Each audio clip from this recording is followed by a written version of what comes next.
और गाजियाबाद से बड़ी खबर, स्कूटी सीख रही युवती के साथ गैंगरेप।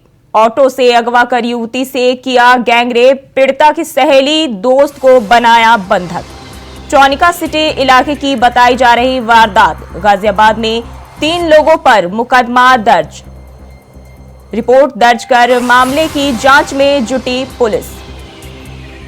तो ऑटो से अगवा कर युवती से गैंगरेप का मामला सामने आया है, जहां पीड़िता की सहेली दोस्त को बंधक बनाया गया है। चौनिका सिटी इलाके की घटना बताई जा रही है, जहां एक युवती के साथ गैंगरेप किया गया है। गाजियाबाद से खबर आपके साथ साझा कर रहे हैं, जहां 3 लोगों पर जो है मुकदमा दर्ज किया गया है। वारदात स्कूटर सीखने के दौरान जो है हुई है और चौनिका सिटी इलाके की ये जो वारदात बताई जा रही है, जिस दौरान जो है 3 लोगों पर मुकदमा दर्ज किया गया है।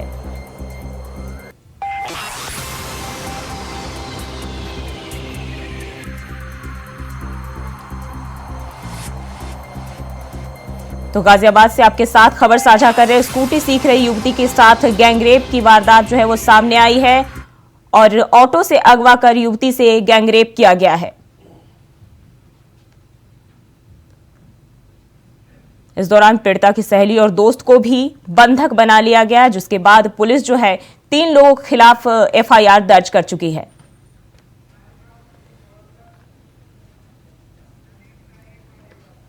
और इसी खबर पर ज्यादा जानकारी के साथ गाजियाबाद से नदीम शाहीन जुड़े। नदीम, क्या है पूरा मामला और कब की घटना ये बताई जा रही है? देखिए, बड़ा सवाल इसमें यही है कि ये घटना 30 नवंबर की है, यानी कि ये घटना को छुपाया गया है। पुलिस द्वारा घटना को पूरी तरीके से छुपाया गया था। जब एक युवती अपनी सहेली के साथ एक स्कूटी सीख रही थी, उस स्कूटी सीखने के दौरान 3 लोग ऑटो से आते हैं और वो दोनों लड़कियों को और उसके बॉयफ्रेंड को साथ में तीनों को बंधक बनाते हैं और उस लड़की के साथ गैंगरेप करते हैं। इस वारदात को छुपाने में पुलिस बेहद अलग अलग तरीका देखती रही, लेकिन गाजियाबाद में कहीं न कहीं इसका खुलासा हुआ है और खुलासा होने के बाद अब इसमें FIR दर्ज हुई है। सीधे तौर पर कहा जा सकता है कि पुलिस जिस तरीके से गाजियाबाद पुलिस जिस तरीके से डरडकी बजा रही है कि गाजियाबाद में कमिश्नरेट बनने के बाद क्राइम कम हुआ है, ऐसा नहीं है बिल्कुल भी। जिस तरीके से देखा जा रहा है कि लगातार गाजियाबाद में क्राइम बढ़ता जा रहा है, ऐसे में युवती के साथ गैंगरेप हुआ है। गैंगरेप की घटना को गाजियाबाद पुलिस छुपा रही है। इसके बाद अब देखा जा सकता है कि गाजियाबाद में इस पर मुकदमा दर्ज कर अग्रिम कार्रवाई की जा रही है। फिलहाल 3 लोगों के खिलाफ मुकदमा दर्ज किया गया है। हालांकि बताया जा रहा है कि दिल्ली की रहने वाली लड़की अपनी सहेली के साथ स्कूटी सीखने के लिए लोनी के रोड पे चौनिका सिटी इलाके में थी, जहां पर वो स्कूटी सीख रही थी। उस दौरान 3 युवक आते हैं जो कि ऑटो से सवार थे और उन युवकों में से 2 ने गैंगरेप की घटना को अंजाम दिया है। जी नदीम, पुलिस ने अब तक क्या कुछ कार्रवाई की है? क्या पीड़िता की तरफ से कोई बयान सामने आया है?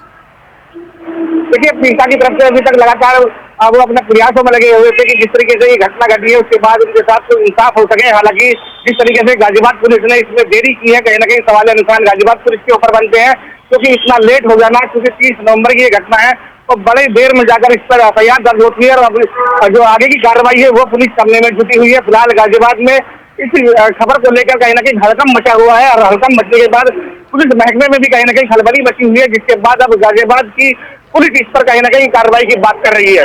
जी, आरोपियों के जिनके खिलाफ जो है मुकदमा दर्ज किया है, उन्हें कब तक पुलिस पकड़ने में कामयाब हो सकती है? देखिए, पीड़िता के अनुसार आरोपियों की जो संख्या है वो 3 बनाई जा रही है। फिलहाल पुलिस तफतीश दे रही है और कई अलग अलग टीमें बनाई गई हैं, जो कि पुलिस लगातार उन टीमों के माध्यम से उन लोगों को पकड़ने का प्रयास कर रही है। हालांकि सर्विलांस के माध्यम से भी उन लोगों तक पहुंचने का प्रयास किया जाएगा। कुछ CCTV भी खंगाले जा रहे हैं, जिसके माध्यम से आरोपी तक पहुंचा जाएगा। फिलहाल की नई जानकारी है वो 3 लोगों ने जिस तरीके से एक बंधक बनाया था। हालांकि बताया जा रहा है कि जो उसकी सहेली थी उसको भी बंधक बनाया था, उसका बॉयफ्रेंड भी उसके साथ था, उसको भी बंधक बनाया था। जिस लड़की के साथ गैंगरेप हुआ है उसके साथ काफी बर्बरता की गई है और उसके साथ साथ अब पुलिस कहीं न कहीं दावा कर रही है कि बहुत जल्दी केस को खोल दिया जाएगा। जी, बहुत बहुत शुक्रिया नदीम आपका तमाम जानकारी के लिए।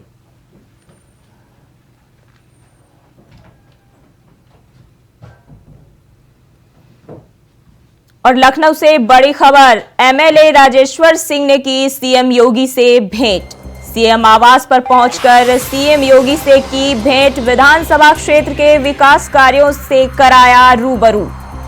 तो CM आवास पर जो है MLA राजेश्वर सिंह ने मुख्यमंत्री योगी आदित्यनाथ से मुलाकात की है। लखनऊ से आपके साथ खबर साझा कर रहे हैं और विधानसभा क्षेत्र के विकास कार्यों से उन्हें रूबरू कराया है, अवगत कराया है। एमएलए राजेश्वर सिंह ने मुख्यमंत्री योगी आदित्यनाथ से उनके आवास पर जाकर मुलाकात की है।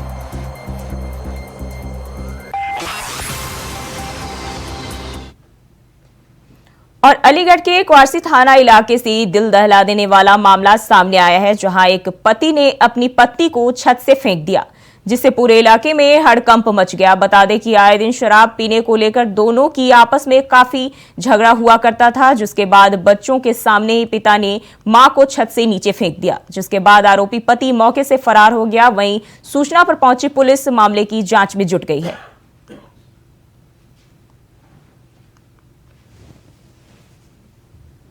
पति पत्नी का सुबह कोई घरेलू बात को लेकर आपस में विवाद हुआ था। उसी में पति द्वारा पत्नी को धक्का दे दिया गया है पहली मंजिल से, जिससे वो आंगन में गिर गई है। आई चोटों के कारण उसकी मृत्यु हो गई है। 100 को पोस्टमार्टम है तो भेजा जा रहा है। तो तहरीर के आधार पर समुचित धाराओं में अभियोग पंजीकृत किया जाएगा। अभियुक्त की तलाश की जा रही है। विधिक कार्रवाई प्रचलित है। प्रथम दृष्टया क्या लग रहा है, किस तरह से? प्रथम दृष्टया आपसी घरेलू विवाद में छत से धक्का दे दिया गया है, जिससे गिरने के कारण आई चोटों के कारण जो है मृत्यु हो गई। यूपी के बरेली जिले में प्राइवेट बस चालक ने यात्री को कुचल दिया, जिससे उसकी मौके पर ही मौत हो गई। बता दें कि बस में बैठे यात्री को टॉयलेट जाना था। उसने चालक से बस रोकने को कहा, लेकिन चालक ने बस नहीं रोकी। यात्री ने जबरन उतरने की कोशिश की। वह काफी दूर तक बस के गेट पर लटका रहा। इस दौरान यात्री का हाथ छूट गया, जिससे पिछले पहिए के नीचे आने से उसकी मौत हो गई। यात्री की मौत के बाद भी ड्राइवर ने बस नहीं रोकी। लोगों ने जबरन बस रुकवाई और ड्राइवर को जमकर पीटा। मौके पर पहुंची पुलिस ने बस चालक को हिरासत में ले लिया है।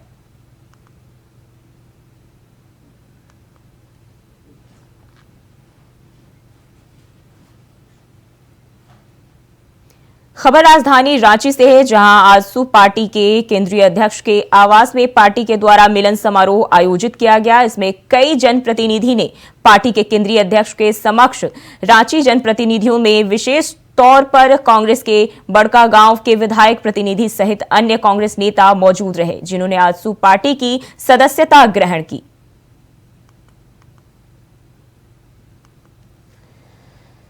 खबर कन्नौज से है, जहां तेज रफ्तार बस अनियंत्रित होकर ट्रैक्टर से टकरा गई, जिसमें 2 यात्री घायल हो गए। बता दें कि घायलों को स्थानीय नागरिकों ने सौसैया अस्पताल छिबरा मऊ में भर्ती करवाया। सूचना मिलने पर मौके पर पहुंची पुलिस जो है मामले की जांच पड़ताल में जुट गई है। घटना छिबराऊ कोतवाली क्षेत्र के चौके सिकंदरपुर के मामा होटल के नगला सदारी गांव की बताई जा रही है।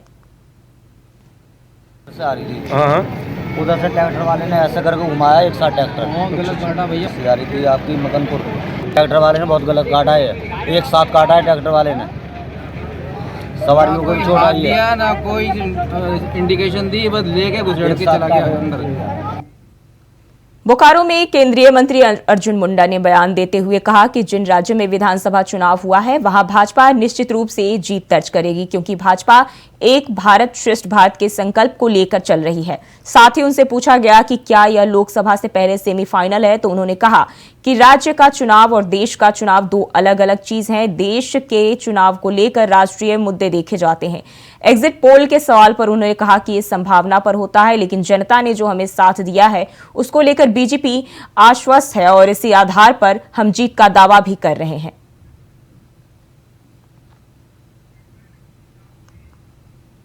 जालौन के रामपुरा थाना क्षेत्र में एम्बुलेंस से मरीज नहीं बल्कि मछलियां को ले जाया जा रहा है। एम्बुलेंस से मछली ले जाने का वीडियो जब सोशल मीडिया पर वायरल हुआ तो पुलिस ने एक्शन लेते हुए एम्बुलेंस को पकड़कर थाने में खड़ा कर दिया और रिपोर्ट दर्ज कर जांच शुरू कर दी है।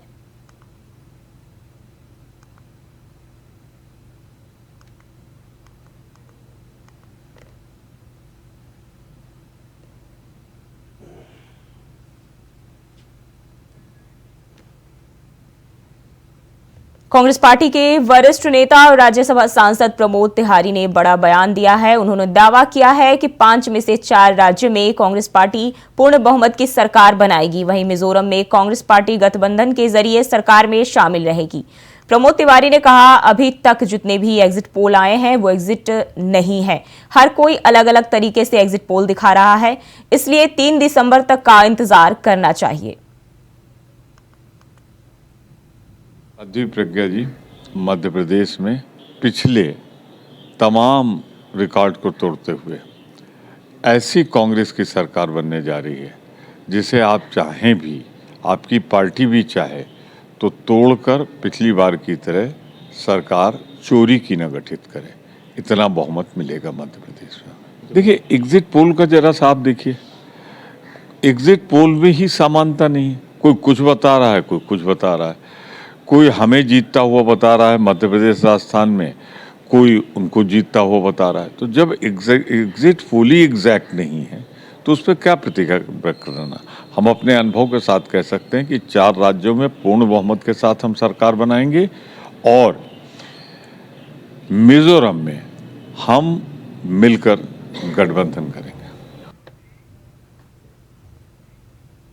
राजधानी दिल्ली को अगर हादसों का शहर कहा जाए तो शायद इसमें कोई हैरानी नहीं होगी। ऐसा इसलिए भी कहा जा सकता है क्योंकि दिल्ली के कई इलाकों में सड़कों की बदहाल स्थिति बनी हुई है। इन बदहाल सड़कों के कारण वहां चालकों को अक्सर काफी दिक्कतों का सामना करना पड़ता है। कुछ ऐसा ही हाल दिल्ली की कंझावला रोड का भी बना हुआ है। दिल्ली का कंझावला मेन रोड दुर्दशा का दंश झेल रहा है, जिसका खामियाजा अक्सर यहां से गुजरने वाले वाहन चालकों को भुगतना पड़ता है।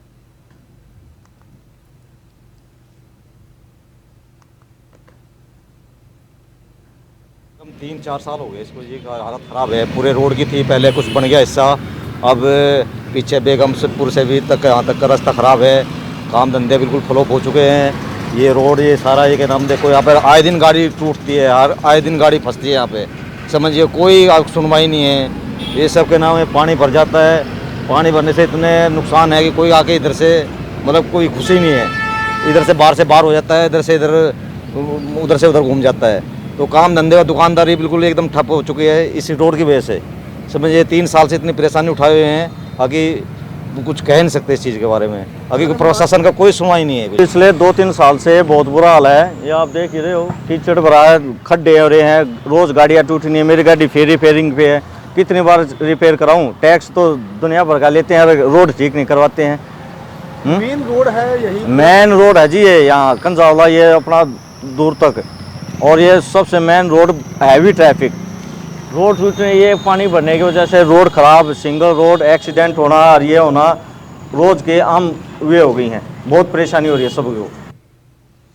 उत्तर प्रदेश विधानसभा के शीतकालीन सत्र 2023 में अनुपूरक बजट 2023-24 पर विस्तार से चर्चा हुई, जहां सीएम योगी ने कहा कि अब तक के सबसे बड़े अनुपूरक बजट के साथ हम सभी प्रदेश के सर्वांगीण विकास के लिए आगे बढ़ रहे हैं, जिसके लिए प्रदेशवासियों को बधाई देता हूं। वहीं सीएम योगी ने कहा कि हर नौजवान के हाथ को कार्य देना है, हर किसान के खेत में पानी पहुंचाना है। अनुपूरक बजट के दौरान सीएम योगी ने बड़ा बयान दिया है। 17 के पहले उत्तर प्रदेश के बारे में क्या मंजर था। अपराधियों, माफियाओं, दंगाइयों और भूमि में अवैध कब्जों को शासन का प्रश्रय प्राप्त था। और दूसरे तीसरे दिन तो दंगे होते थे, अराजकता की स्थिति थी, अव्यवस्था थी। और 2017 के बाद ये जीरो टॉलरेंस की सरकार है, जो हर हाल में कानून का राज स्थापित करके हर व्यक्ति को सुरक्षा की गारंटी दे रही है।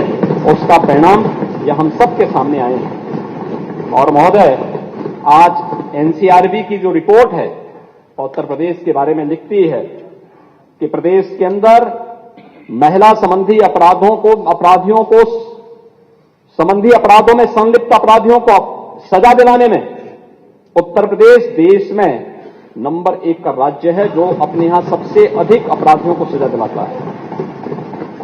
महोदय, इस दौरान 63,000 से अधिक अपराधियों को गैंगस्टर अधिनियम के अंतर्गत, 836 अपराधियों के विरुद्ध एनएसए में कार्रवाई की गई और साथ साथ गैंगस्टर अधिनियम के अंतर्गत 9,163 करोड़ की चल और चल संपत्ति का जब्तीकरण का कार्य भी हुआ है।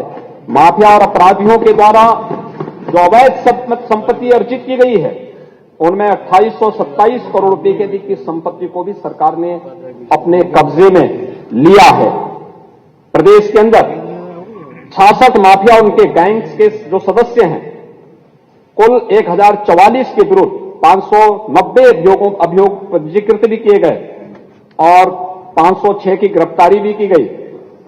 इसमें उनके खिलाफ बहुत अन्य तमाम कार्रवाई भी की गई। जब आप पहले इन्वेस्टर समिट के बारे में आए थे कहने के लिए, तो उस समय हम लोगों ने इसी बारे में कहा था कि नहीं, हमें बड़े लक्ष्य लेकर के चलने चाहिए, बड़ा लक्ष्य लेकर के चलना चाहिए, क्योंकि उत्तर प्रदेश जैसे राज्य में ये 25 करोड़ की आबादी और 25 करोड़ की आबादी की आकांक्षा के अनुरूप ईज ऑफ लिविंग के लक्ष्य को प्राप्त करना है, हर नौजवान के हाथ को कार्य देना है, हर किसान के खेत में पानी पहुंचाना है, उसकी फसल का अच्छा दाम उसे प्राप्त हो और केवल उत्पादन तक सीमित न रहे बल्कि उसको हम मार्केट लिंक कर सके। इस दिशा से अगर हमें प्रयास प्रारंभ करने हैं तो हमें उत्तर प्रदेश के औद्योगिकीकरण की तरफ और उद्योग 4 की तरफ हमें जाना ही होगा, इंडस्ट्री 4 की तरफ हमें जाना ही होगा। और उस दिशा में इन्वेस्टर समिट सब जगह होते थे, लेकिन यूपी ने एक जो रेखा खींची है, ग्लोबल इन्वेस्टर समिट 2023, अब तक महोदय मुझे बताते हुए प्रसन्नता है, उत्तर प्रदेश को 40 लाख करोड़ रुपए के निवेश के प्रस्ताव प्राप्त हो चुके हैं। आप मुझे एक बात बताइए, क्या ये प्रस्ताव समाजवादी पार्टी की सरकार थी, क्या तब भी कोई यहां आना चाहता था क्या? तब तो जो थे वे भी भागना चाहते थे, जो थे वे भी भागना चाहते थे। लेकिन आज देश और दुनिया का हर उद्यमी उत्तर प्रदेश में आ रहा है, आना चाहता है, निवेश करना चाहता है। और महोदय, 1 लाख, ये जो 40 लाख करोड़ रुपए के निवेश के प्रस्ताव उत्तर प्रदेश को प्राप्त हुए हैं, ये 40 लाख करोड़ रुपए के निवेश के प्रस्ताव जमीनी धरातल पर जब उतरेंगे और उतरने प्रारंभ हुए हैं, तो महोदय 1 करोड़ 10 लाख नौजवानों को सीधे सीधे नौकरी मिलेगी उत्तर प्रदेश के अंदर। हमारे उत्तर प्रदेश के नौजवान को अपनी नौकरी और रोजगार के लिए उन्हें कहीं और जगह नहीं जाना पड़ेगा, बल्कि दुनिया नौकरी ढूंढने के लिए उत्तर प्रदेश में आएगी। और उत्तर प्रदेश के अंदर वह स्थिति आज हम लोगों ने प्रदेश के अंदर तय किया है। बुलेटिन में फिलहाल के लिए बस इतना ही। खबरों के लिए बने रहिए इंडिया वॉइस के साथ।